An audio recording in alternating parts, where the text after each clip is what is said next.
adevărat. Vrei să-mi faci ceva când mă privești așa? Vrei să mă pierd, să mă cutremur în fața ta?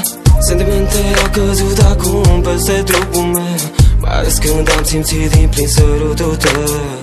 În brațe să te strâng și apoi să îți șoptesc ceea ce de mult știi, adică te iubesc.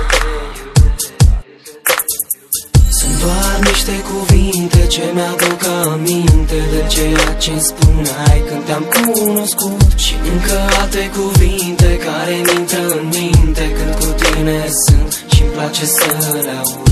Uită-te la mine, eu mă uit la tine, ne înțelegem parcă numai din priviri. Vreau mereu să știi, eu te voi iubi până în clipa în care eu nu voi mai fi.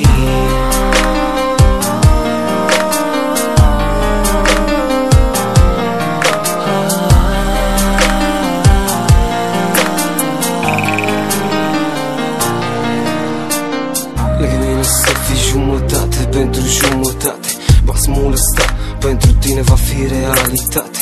Toate cuvinte pe care acum încerc să le rostesc, trag după ele sentimente ce spun că n-am să-ți greșesc. Și dacă voi greși, să știi că eu nu te voi minți, voi fi sincer cu tine până când ne vom despărți. Să știi că și minciuna este și va fi un adevăr. Ești eva mea, sunt Adam al tău care va mușca din măr.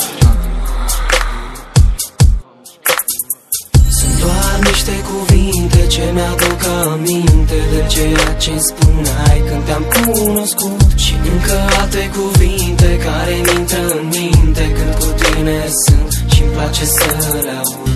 Uită-te la mine, eu mă uit la tine, ne înțelegem parcă numai din priviri. Vreau mereu să știi, eu te voi iubi până în clipa în care eu nu voi mai fi.